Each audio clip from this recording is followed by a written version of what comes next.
Assalamualaikum warahmatullahi wabarakatuh.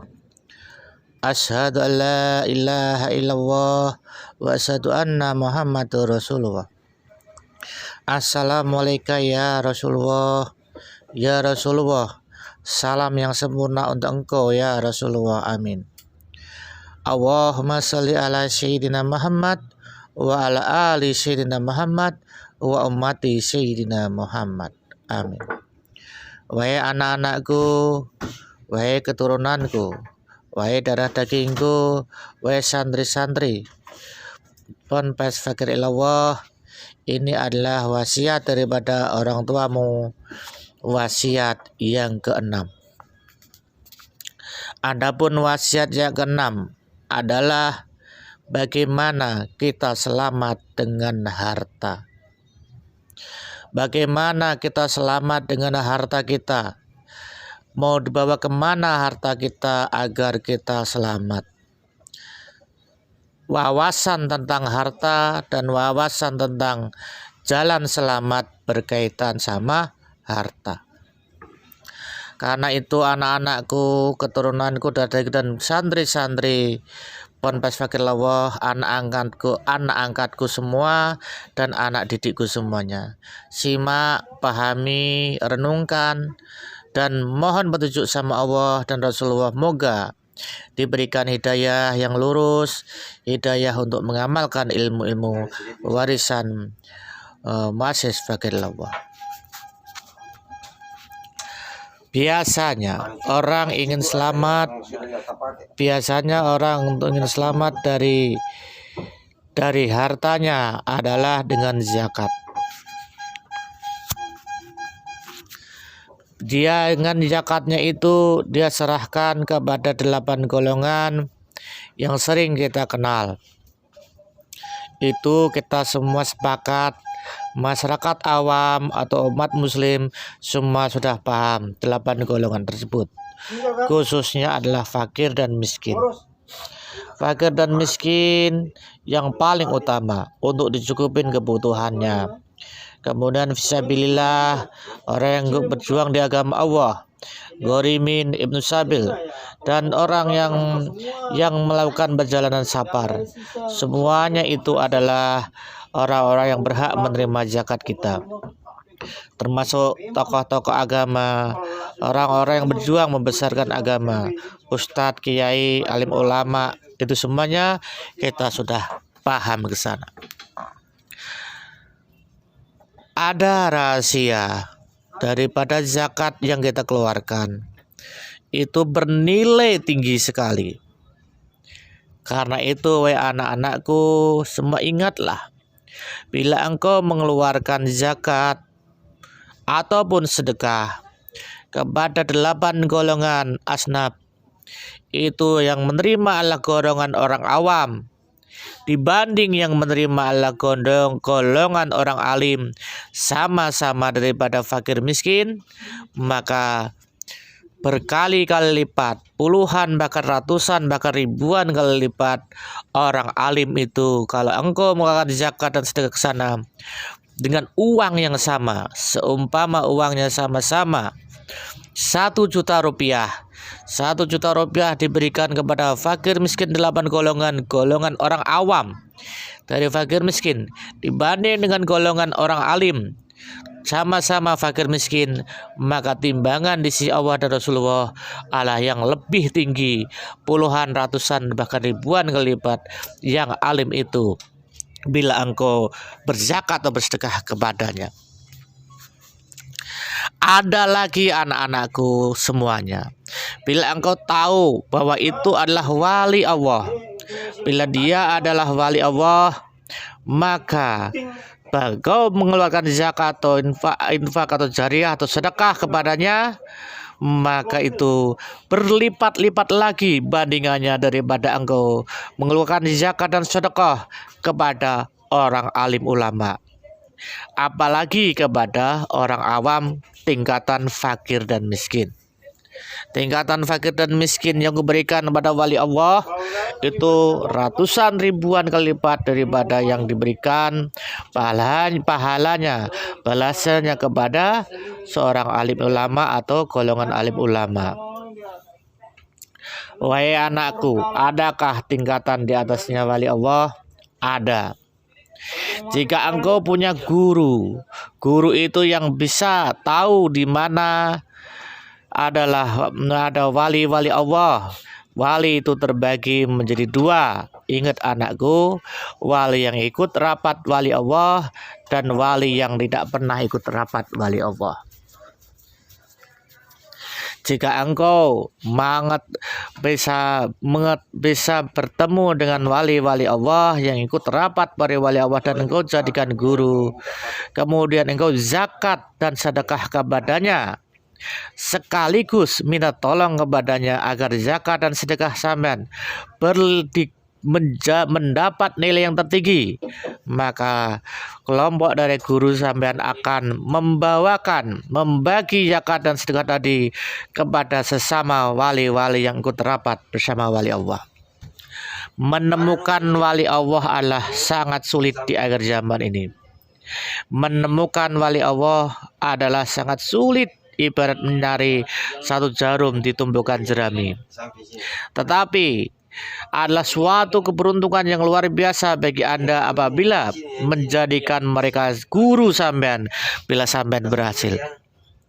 Dan bila sampean berhasil menjadikan guru, sampean berhajat, izinkan saya sebagai murid berzakat berinfak kepada guru dan bersedekah kepada guru, berzakat dan berinfak bersedekah kepada sesama wali-wali Allah yang ikut rapat bersama guru, bersama pemimpin wali sedunia. Jika anak-anakku mampu berzakat atau bersedekah kepada guru Anda yang ikut rapat para wali dan sesama rapat para wali dia pun tahu orang-orangnya dan ikut sedekah ke sana, maka timbangan itu sedekahnya ribuan kali lipat bahkan tak terhitung, karena zakat dan sedekahnya mendapat nilai yang tertinggi. Wahai anak-anakku, ketahuilah meskipun dunia berganti, dunia zaman masa kayu ataupun zaman masa modern, wali-wali Allah itu akan selalu ada hingga akhir zaman. Carilah mereka. Bisa jadi mereka adalah tetanggamu, bisa jadi mereka adalah orang yang tidak dikenal, bisa jadi mereka adalah orang biasa saja. Tapi nanti guru akan ceritakan gambaran wali-wali Allah tersebut. Karena Anda tidak tahu wali-wali Allah, yang bisa Anda lakukan adalah berbaik sangka, bersunudon. Dan bila sunudon itu benar, sesuai dengan kenyataan dia wali Allah, ikut rapat para wali Allah, maka sampaikanlah hajat Anda tadi, zakat yang disampaikan lewat beliau atau sedekah yang disampaikan, supaya bernilai luar biasa di sisi Allah Rasulullah. Kemudian adakah tingkatan yang lebih tinggi lagi daripada berzakat bersedekah kepada wali Allah sebagai guru dan ditambah dengan teman-temannya guru, saudara-saudaranya guru, saudara-saudara wali yang ikut rapat para wali? Adakah yang lebih tinggi dari itu? Ada anak-anakku, yaitu bersedekah dan berzakat kepada pimpinan wali Allah yang menjadi pimpinan wali Allah yang makomnya itu jauh sekali di atas Syekh Abdul Qadir Jilani. Selama ini kita mengatakan bahwa Syekh Abdul Qadir Jilani adalah pimpinan wali dunia, tapi itu anakku, muassis sebagai guru Anda, guru sampean semua, sungguh ada lagi yang lebih tinggi lagi derajatnya daripada Syekh Abdul Qadir Jilani. Jangan terpaku dengan satu kedudukan dan semakom. Derajat ke atas itu tidak bertepi, derajat ke atas itu tiada batasannya. Siapapun bisa duduk di makom seperti Syekh Abdul Qadir Jilani atau di atasnya, selama mau berdoa dan berikhtiar dan beribadah dengan maksimal. Gapailah derajat seperti 4 sahabat Abu Bakar, Umar, Utsman, Ali, yang mana adalah sedekah dan zakat tertinggi. Di atasnya pimpinan para wali Allah adalah bersedekah atau berhadiah kepada atau berzakat di mana amilnya yang mengicap kabulnya adalah keluarga baginda atau disebut sak-saknya baginda Rasulullah SAW. Di atas pimpinan wali adalah sak-saknya Rasulullah SAW ataupun keluarga baginda Muhammad Rasulullah SAW. Apabila engkau menemukan mereka, peganglah erat-erat di dunia ini sampai akhir hayatmu. Salurkanlah zakatmu, sedekahmu kepada mereka agar engkau mendapat derajat istimewa ratusan kali lipat, ribuan kali lipat, bahkan tak terhitung timbangannya apabila engkau menyerahkan zakatnya, sedekahnya, hadiahnya, wakafnya kepada pimpinan wali Allah atau di atasnya lagi adalah saknya baginda. Termasuk siapakah sak-saknya baginda Rasulullah? Yaitu Nabi Wahidir alaihissalam. Bagi orang-orang yang ma'rifat pada Allah dan Rasulullah, mengimani adanya Nabi Khidir alaihissalam yang hidup sampai akhir zaman, yang selalu menyamar mendatangi rumahnya kita semua. Tapi wahai anakku, bagi peserta rapat para wali Allah yang ikut rapat para wali Allah yang dekat dengan pimpinan dan dekat dengan baginda, dia tahu di mana Nabi Khidir berada. Bila engkau bersama guru yang bersama sak-saknya Rasulullah, engkau bisa menyalurkan zakatmu, sedekahmu, infakmu melewat mereka untuk disalurkan kepada Nabi Khidir atau diseluarkan keluarga baginda, maka engkau akan mulia di dunia dan mulia di akhirat, di hadapan Allah dan di hadapan Rasulullah. Meskipun di hadapan manusia engkau tidak terkenal, tapi begitu engkau meninggal, tidak ada satupun penduduk di langit yang tidak mengenalmu. Karena apa? Saat engkau disyafaati baginda dalam kubur, dalam barzah, dan naik ke langit, itu disaksikan semua orang-orang yang sudah selamat. Terdahulu yang selamat menyaksikan engkau semua. Wahai anakku, itulah cuplikan ringkasan bagaimana membawa zakat, infak, sedekah, hadiah, wakaf harta Anda agar bernilai tertinggi untuk selamatmu di kubur dan di akhirat. Tidak dilarang engkau mengasih zakat dan infak sedekah kepada fakir miskin yang ada sekitarmu, yang dari golongan orang awam. Juga tidak dilarang engkau bersedekah, berzakat kepada fakir miskin golongan orang alim, dan tidak dilarang kepada golongan wali atau manapun juga. Guru Mahasiswa Fakir Lawah hanya menjelaskan kepada Anda semua lewat warisan ilmu keenam ini.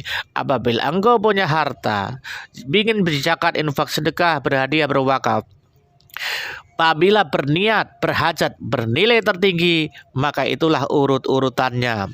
Yang pertama fakir miskin golongan awam, di atasnya adalah fakir miskin golongan orang alim ulama, di atasnya itulah golongan wali Allah, di atasnya lagi adalah kelompok wali Allah lewat yang ikut rapat bersama para wali Allah yang kau jadikan guru, dan kau berhajat mereka untuk bersedekah dan mereka kepada bukan satu wali Allah tapi banyaknya wali Allah yang ikut rapat wali Allah. Kalau engkau menemukan satu guru yang ikut rapat wali Allah, engkau akan bisa bersedekah kepada kelompok-kelompok wali Allah yang ikut rapat itu, yang terdiri di belahan negara di dunia. Di atasnya itu adalah keluarga pimpinan wali Allah, di atasnya itulah keluarga baginda, dan sak-saknya baginda termasuk Nabi Khidir, saknya baginda termasuk Abu Bakar, Umar, Utsman, dan Ali kan wajah. Yang ribut sak-saknya baginda yang mana itu adalah hamba-hamba Allah yang sangat dekat sama baginda, yang dia lapor langsung kepada baginda tanpa ada lagi yang menengahi di atasnya. Hubungan dia sama baginda langsung tanpa ada yang menengahin, dan dia bercirikan mewakili baginda, selalu berjuang bersama baginda untuk membimbing umat. Demikianlah wahai anak-anakku, apabila engkau bisa berzakat, bersedekah kepada mereka, maka syafaat terbaik di akhirat engkau terima. Semua orang di padang mahsyar rindu akan syafaat Rasulullah.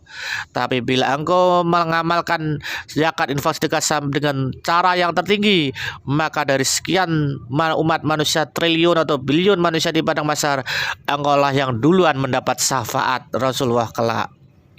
Bila engkau sampai bersedekah, berzakat, infak kepada sak-saknya Rasulullah ataupun keluarganya Rasulullah yang terdekat ataupun kepada Rasulullah langsung, zakat, infak, sedekah kepada Rasulullah yang sebagai penerimanya akhirnya pada Rasulullah, maka engkau adalah yang pertama mendapat syafaat di padang mahsyar nanti, di mana yang lainnya juga sama-sama berdapat syafaat, di mana yang lainnya juga sama-sama berzakat, infak, sedekah di dunia ini kepada fakir miskin, tapi kalah derajatnya menjadikan Anda semua lebih dulu mendapat syafaat daripada semua umat manusia. Kenapa? Karena amilnya zakat, infak, sedekah, hadiah, dan wakaf adalah baginda langsung lewat sak-saknya atau lewat pimpinan wali Allah atau orang wali yang terapat para wali. Wahai anak-anakku, renungkanlah itu semua agar sampean mulai hari ini dan seterusnya mengingat bahwa zakat itu wajib hukumnya, sedekah untuk menaikkan derajat, ya wakaf untuk menaikkan derajat, itu bertingkat-tingkat caranya, tidak hanya sekedar kepada 8 golongan yang di tangga kita. Bagaimana apabila ada orang alim atau ada wali jauh tempatnya, tapi di kampung halaman kita ada fakir miskin, mana yang harus kita dulukan? Silahkan gunakan hati nurani dan akal Anda sendiri. Intinya adalah yang berzakat dan sedekah itu tidak ada sendirian, ada yang lainnya. Apabila satu kampung yang berzakat dan infak bukan Anda sendirian, itu adalah orang kampung yang mampu semua itu berzakat. Bisa jadi orang yang kaya yang mampu itu berzakat kepada golongan fakir miskin di kampung Anda, itu dia harus cukupin. Tapi Anda ingin berhajat yang tertinggi, maka disarankan sama Abah adalah berzakatlah dengan nilai yang tertinggi tadi. Jangan sekedar berzakat kepada berinfak atau bersedekah atau berhadiah kepada fakir dan miskin. Carilah nilai tertinggi, karena sama dengan di padang mahsyar nanti, semua umat sedunia semuanya rata alamnya, tapi berjarak mau 1 kilo, berjarak 1000 kilo atau 1 juta kilo, semua berlomba-lomba mencari satu manusia, yaitu baginda Rasulullah SAW. Perumpamaannya itu adalah saat sampean ingin berzakat infak kepada seorang wali walau jaraknya jauh, sama juga saat nanti di padang mahsyar sampean jaraknya 1 juta kilo kepada Rasulullah, sampean pun akan merangkak atau berjalan atau berlari mendatangi di mana Rasulullah berada untuk meraih syafaatnya. Tapi wahai anakku seluruhnya, jika di dunia ini engkau berzakat, berinfak, bersedekah, berhadiah, tidak dengan meraih yang tertinggi, maka mustahil di akhirat dapat prioritas Rasulullah dalam syafaat. Karena itu, wahai saudaraku, wahai anak-anakku, wahai keturunanku semua, mulai hari ini ditimbanglah hartamu. Bila itu sudah wajib zakat, kemana kau keluarkan agar meraih derajat tertinggi. Dan di zakat itu wajib, tapi sedekah itulah yang menyelamatkan di akhirat. Maka sedekahlah sebanyak-banyaknya agar dirimu selamat di akhirat. Cari yang bernilai tertinggi, berinfaklah dengan bernilai yang tertinggi, dan berwakaflah untuk membangun pondok pesantren, untuk membangun tempat-tempat ibadah, masjid musola, tempat-tempat sujud, dan untuk membangun tempat belajar atau menuntut ilmu Allah. Wahai anak-anakku, dengan hartamu itu, jika engkau mampu mendapat derajat yang tertinggi, maka itulah keselamatanmu. Wahai anak-anakku, renungkanlah dengan sungguh-sungguh, buka mata hatimu, buka mata nuranimu. Amin ya rabbal alamin. Wahai anak-anakku, sekianlah warisan ilmu yang keenam dari ayahanda, dari orang tuamu. Renungkan, sekali lagi renungkan, sekali lagi renungkan. Cukuplah engkau amalkan itu sungguh-sungguh. Terakhir ini, sebelum engkau mengamalkan untuk nambahi renungan engkau, ini saya sebagai guru mengisahkan satu kisah, yang mana kisah ini untuk menjadi motivasi Anda semuanya. Renungkanlah wahai anakku, ada orang yang ingin cita-cita membangun 1000 masjid, Ada orang yang bercita-cita sedekah kepada yatim piatu dan fakir miskin sampai ratusan dan ribuan, bangun masjid pun sampai puluhan, ratusan bahkan ribuan. Orang-orang kaya demikian yang dilakukan sejak Nabi Muhammad sampai sekarang, bahkan sampai akhir zaman. Tapi anakku, dibanding dengan seorang perempuan hamba Allah yang berjualan sayur, yang dia kebetulan mengetahui itu adalah sak-saknya baginda, keluarga dekat baginda, dia memberikan sayurnya tidak sampai ratusan kali atau tidak sampai ribuan kali. Kebetulan dia adalah pedagang sayur yang diecer di kampung yang kecil, yang di dusun, dengan kangkungnya, dengan ikan asinnya, dengan cabenya dia bersedekah setiap hari. Kemudian setelah disedekahkan kepada wali tadi, dia baru berani jualan. Dia menggunakan adab demikian. Tapi karena dia bersedekah dengan demikian, dia itu mendapat timbangan tertinggi tanpa sadar. Yang dia sedekahin adalah pimpinan wali sedunia, sekaligus sak-saknya baginda, sehingga setelah dia meninggal, dia mendapat derajat tertinggi. Weh anakku, saya tak kasih tahu lagi, di manakah derajat tertinggi saat orang sudah meninggal? Derajat tertinggi saat orang sudah meninggal adalah mendapat ampunan, mendapat rahmat dan syafaat Rasulullah, ampunan Allah, ridhonya Allah dan syafaat Allah. Iya, semua yang selamat dapat ampunan, ridho dan syafaat Rasulullah. Tapi di manakah yang tertinggi ridhonya, yang tertinggi syafaatnya, yang tertinggi ampunannya? Karena semua umat yang selamat sama-sama dapat ampunan, sama-sama yang selamat sama-sama mendapat derajat, sama-sama yang selamat sama-sama mendapat syafaat. Tapi pasti ada perbedaannya. Yang sama selamat itu karena surga bertingkat-tingkat. Wahai, di manakah yang tertinggi anakku? Yaitu di langit yang ketujuh. Hamba Allah tadi, seorang perempuan yang bersedekah kepada saknya Rasulullah setelah meninggalnya, dia tinggal di langit ketujuh. Di mana di langit ketujuh? Arwahnya, halusnya, ruhnya di sana berbahagia. Di langit ketujuh adalah tempatnya para nabi dan rasul. Di langit yang ketujuh adalah tempatnya sahabat empat. Di langit ketujuh adalah tempat terbaik dari yang terbaik dari semua hamba Allah yang mendapat ridho. Ridho yang tertinggi adalah di langit ketujuh. Ridho yang terendah adalah di langit yang ke-1. Ridho yang bagi yang ahli selamat, bagi yang ahli surga, bagi yang ahli mulia, dibedakan tempatnya. Sama-sama dapat ridho, sama-sama dapat ampunan dan syafaat. Ada yang diberikan syafaat hanya sebatas langit 1, ada yang mendapat syafaat, ampunan dan ridho di langit 2, ada yang mendapat ampunan dan syafaat ridho di langit ke-3, ke-4, ke-5, ke-6, dan ke-7. Adapun karena surga dan neraka belum dibuka, kiamat belum dibuka, saat ini orang yang meninggal, orang yang dapat ridho, orang-orang yang dapat selamat, orang-orang yang dapat mulia, yang sudah wafat, tinggalnya di tempat langit 1 sampai langit 7. Khususnya yang terbaik adalah di langit ke-7.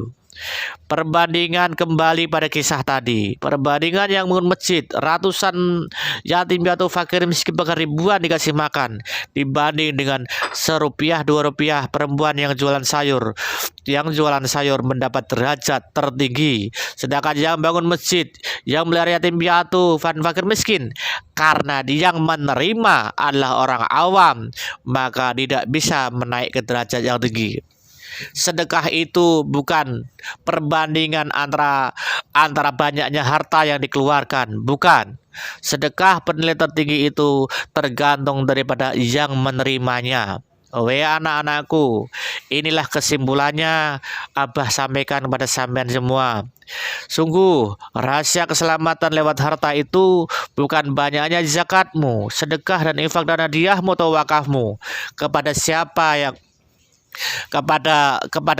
yang menerima, tapi yang menjadikan adalah banyaknya hartamu, zakat, infakmu diterima enggak kepada orang yang punya kedudukan di akhirat?